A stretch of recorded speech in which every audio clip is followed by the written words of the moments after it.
This channel does not promote any violent, harmful, or illegal activities. All content provided by this channel is meant for an educational purpose only. জঙ্গি নিশানা এবার রাজ্যের বিরোধী দলনেতা শুভেন্দু অধিকারী বিস্ফোরক এই রিপোর্ট দিয়ে সতর্ক করল কেন্দ্রীয় গোয়েন্দা সংস্থা।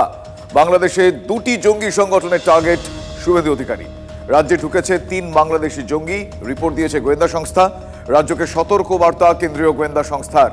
২৬শে ডিসেম্বরের মধ্যে শুভেন্দুর ওপর জঙ্গি হামলার আশঙ্কা। কেন্দ্রীয় গোয়েন্দা রিপোর্ট পেয়ে তৎপর রাজ্য পুলিশ প্রশাসন। রাজ্যের সর্বত্র পুলিশকে সতর্ক করা হয়েছে।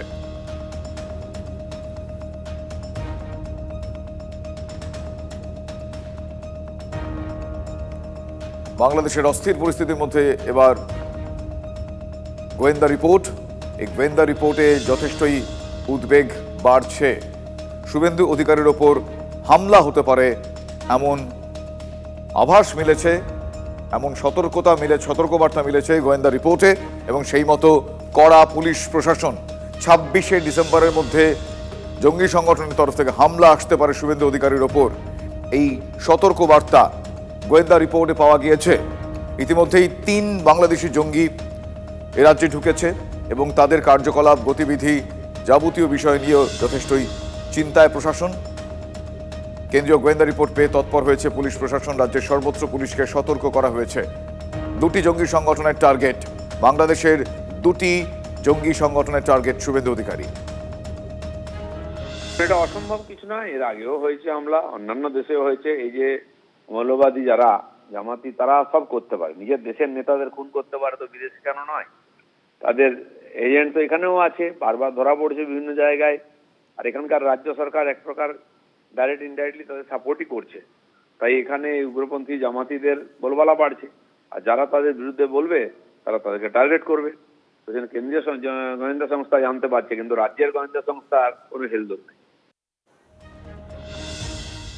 আমার সঙ্গে এই মুহূর্তে টেলিফোন লাইনে রয়েছেন সিপিআইএম নেতা সুজন চক্রবর্তী। সুজনবাবু, এই যে গোয়েন্দা রিপোর্ট এবং এই সতর্কতা এবং রাজ্য পুলিশ প্রশাসন তৎপর, এই গোটা বিষয়টা আপনারা কিভাবে দেখছেন, কি বলবেন? দেখুন, ঠিক ভুল তো আমার বা আপনার পক্ষে বলা সম্ভব না। গোয়েন্দা রিপোর্ট তাদের কাছেই বেশি থাকার কথা, কেন্দ্রের হোক আর রাজ্যের হোক। তবে কোনটা তথ্য থাকলে সেটা কেন্দ্রীয় গোয়েন্দাদের যেমন জানা স্বাভাবিক, রাজ্য গোয়েন্দাদেরও জানা স্বাভাবিক। রাজ্য গোয়েন্দারা কিছু টের পাচ্ছে না কেন তাও তো বুঝতে পারছে না। রাজ্যের গোয়েন্দারা তারা কি করে কিছু টের পায় না, নাকি কেন্দ্রীয় গোয়েন্দারা বাড়তি খবর পাচ্ছে, অপ্রয়োজনীয় খবর পাচ্ছে, আমি জানি না। But what ever it may be, জঙ্গি তৎপরতা এবং জঙ্গিরা যদি কাউকে টার্গেট করে সে ব্যাপারে অবশ্যই দ্রুত অ্যালার্ট হওয়াটা জরুরি, এবং প্রয়োজনীয় প্রিকশনারি মেজার নেওয়াটা অত্যন্ত জরুরি।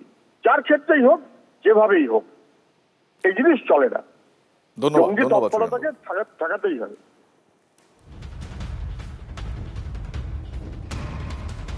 এই পরিস্থিতির মধ্যে আমরা এইমাত্র কথা বললাম সুজন চক্রবর্তীর সঙ্গে। আপনারা শুনলেন যে কোনো পরিস্থিতিতেই তারা বলছেন, যে কোনো শুভবুদ্ধি সম্পন্ন মানুষেরই একই বক্তব্য। এই মুহূর্তে আতঙ্ক ডেফিনেটলি আছে। এক্ষেত্রে জঙ্গি কার্যকলাপ সংক্রান্ত যা যা তথ্য ইতিমধ্যেই আসছে তার জন্য যথেষ্টই তৎপর পুলিশ প্রশাসন। কিন্তু আগামী ২৬শে ডিসেম্বরের মধ্যে শুভেন্দু অধিকারীর ওপর হামলা করতে পারে জঙ্গিরা, দুটি বাংলাদেশি জঙ্গি সংগঠন।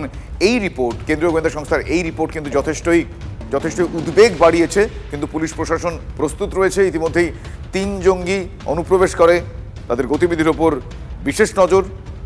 সবকিছু মিলে শুভেন্দু অধিকারীর ওপর এই হামলার কথা উল্লেখ করা যে রিপোর্ট, সেই রিপোর্ট এই মুহূর্তে উদ্বেগ যেরকম বাড়িয়েছে, তৎপর পুলিশ প্রশাসন। বিভিন্ন লোকের উপরে হামলার চক করা হচ্ছে। শুভেন্দু অধিকারী বিরোধী দলনেতা, তিনি বাংলাদেশের অত্যাচারের বিরুদ্ধে রুখে দাঁড়িয়ে মানুষকে সংঘবদ্ধ করবার প্রচেষ্টা করছেন, বিরোধী দলনেতার ভূমিকা পালন করছেন। তো স্বাভাবিকভাবেই মৌলবাদী, সন্ত্রাসবাদী যারা আছে তারা এখানে আক্রমণ করবে। পশ্চিমবঙ্গে যে বিভাজনের রাজনীতি তৃণমূল কংগ্রেস শুরু করেছে, তাদের কারণে আজকে সন্ত্রাসবাদীদের আশ্রয়স্থল হয়ে গিয়েছে। বাম জমানায় এটা ছিল সেফ প্যাসেজ, এখন হয়েছে সেফ হোম। আর বিভিন্ন গজিওটা মাদ্রাসায় সেখানে শিশু মনকে বিষিয়ে দেয়া হচ্ছে।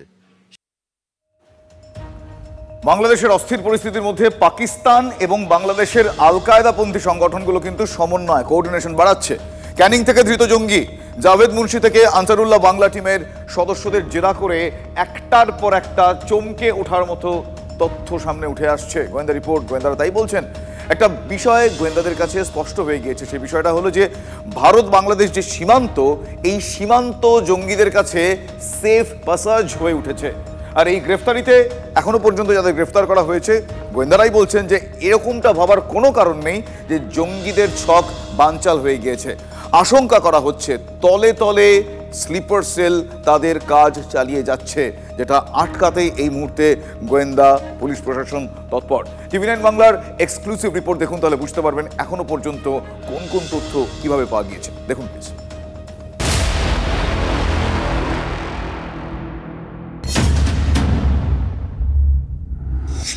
বড়দিনের আবহে বাংলার বুকে একের পর এক জঙ্গি ধরা পড়ছে, আর তাদের জেরা করেই সামনে আসছে ভয় ধরার মতো তথ্য। ক্যানিং থেকে ধৃত কাশ্মীরি জঙ্গি জাভেদ মুন্সি থেকে বাংলার সাদ রাডি, এরা সকলেই সামগ্রিকভাবে এই পরিকল্পনার অংশ, আশঙ্কা গোয়েন্দাদের। বাংলা সীমান্ত ব্যবহার করেই অস্ত্র বিস্ফোরক পাচারের ছক জঙ্গিদের। ক্যানিং থেকে ধৃত তেহরিকি মুজাহিদিনের সদস্য জাভেদ মুন্সিকে জেরা করে চাঞ্চল্যকর তথ্য উঠে আসছে। জাভেদের ফোন থেকে পাওয়া মেসেজ ডিকোড করেছেন গোয়েন্দারা। সেই মেসেজ এসেছে সরাসরি পাক অধিকৃত কাশ্মীরে থাকা লস্কর হ্যান্ডলারদের কাছ থেকে। সূত্রের খবর, মেসেজ থেকেই স্পষ্ট বাংলাদেশের কিছু ব্যক্তির সঙ্গে যোগাযোগের চেষ্টা চালাচ্ছিল জাভেদ। গোয়েন্দাদের সন্দেহ, সীমান্তের অপর প্রান্তে সক্রিয় কোনো জেহাদি গোষ্ঠীর সঙ্গেই যোগাযোগের চেষ্টা করেছিল জাভেদ। বাংলাদেশের রাজনৈতিক পটভূমিকা পরিবর্তনের পর বাংলাদেশের পথে বা বাংলাদেশে এই সমস্ত সংগঠনের সাহায্যে জাভেদ আহমেদ মুন্সি নতুন কোনো করিডোর খোলার চেষ্টা করছিল, এই সন্দেহটাই জোরালো হচ্ছে গোয়েন্দাদের। এবং তারা সন্দেহ করছেন যে এই পথে বিস্ফোরক এবং অস্ত্র পাচারের পরিকল্পনা করছিল জাভেদ। গোয়েন্দাদের আশঙ্কা, জাভেদ আনসারুল্লাহ বাংলা টিমের সদস্যরা নাশকতার ছক কষছিল। মুর্শিদাবাদ, অসম, কেরল থেকে ধৃত 8 জঙ্গিকে জেরা করে অসম পুলিশ জানতে পেরেছে আইইডি বানানোর পরিকল্পনা ছিল। এবিটির সদস্যরা কয়েক মাস আগে ঝাড়খণ্ড, বীরভূমের খাদান এলাকায় যায় জিলেটিন স্টিক জোগাড় করতে। যদিও তারা জেরায় জানাচ্ছে যে তারা সেই পাওয়ার জেল পায়নি, তাদের অর্থের অভাবে তারা সেই পাওয়ার জেল এখনো প্রকিওর করতে পারেনি, কিন্তু গোয়েন্দারা সেটা বিশ্বাস করছেন না। তারা মনে করছেন সেই পাওয়ার জেল ইতিমধ্যেই মজুত করা হয়েছে অন্য কোনো জায়গায় এবং এই স্লিপার সেলের বাকি সদস্যরা তারা যে কোনো সময় সেই পরিকল্পনা কিন্তু বাস্তবায়িত করতে পারে এবং সেই কারণেই এই স্লিপার সেলের বাকি সদস্যদের অত্যন্ত দ্রুত গ্রেপ্তার করা জরুরি বলে মনে করছেন গোয়েন্দারা। গোয়েন্দারা মনে করছেন লস্কর-ই তৈবা, আনসারুল্লাহ বাংলা টিম বা জামাতুল মুজাহিদিন একই লক্ষ্যে কাজ করছে। কাজেই জাভেদ বলুন বা সাদ রাডি, এরা আলাদা পরিকল্পনার অংশ নয়। ধৃতদের জেরা করে তাদের পরিকল্পনা সম্পর্কে জানতে চাইছেন গোয়েন্দারা। সিজার মন্ডলের রিপোর্ট, TV9 বাংলা। সুন্দরবন থেকে কলকাতা পর্যন্ত জোড়া জঙ্গি হাইওয়ে, আর এই দুই রাস্তা দিয়ে নাকি কলকাতায় জঙ্গি ঢুকছে। বিরোধী দলনেতার এই দাবি নস্যাৎ করতে ব্যস্ত শাসক দলের নেতারা।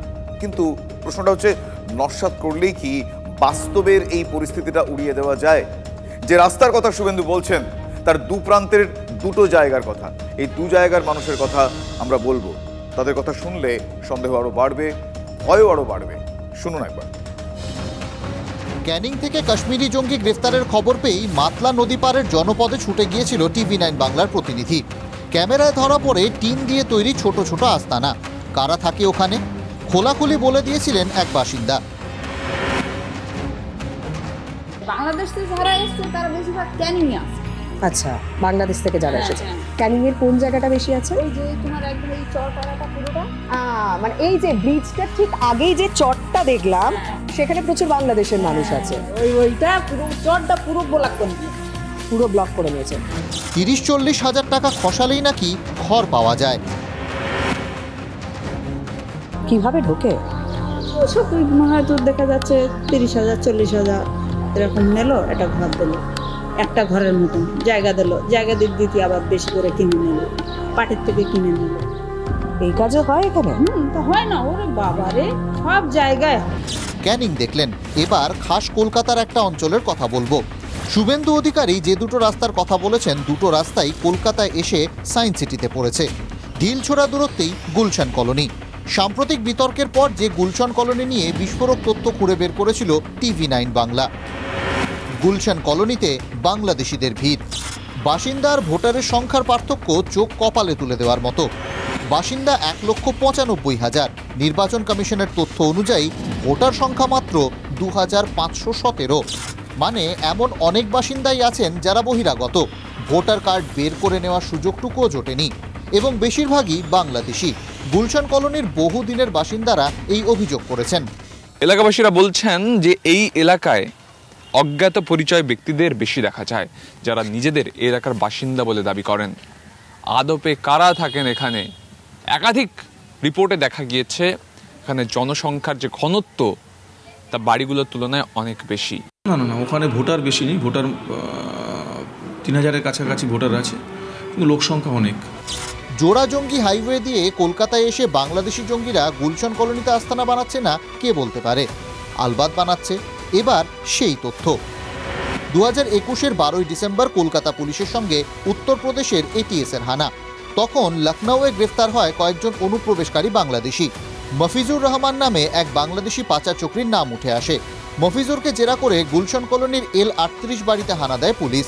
গুলশান কলোনির ওই বাড়ি থেকে 17 যুবককে আটক করে পুলিশ। কিভাবে আশ্রয়? স্থানীয় অপরাধ সিন্ডিকেটের যোগ পেয়েছিল পুলিশ। ক্যানিং, গুলশান কলোনি, দুই জায়গায় একই অভিযোগ। স্থানীয়দের যোগসাজশেই বাংলাদেশি অনুপ্রবেশকারীরা, বাংলাদেশি জঙ্গিরা ঢুকে পড়ছে এলাকায় এলাকায়। মাসুল যেদিন গুনতে হবে সেদিন কি হবে? শর্মিষ্ঠা, সায়ন্ত ও সুমনের রিপোর্ট, TV9 বাংলা।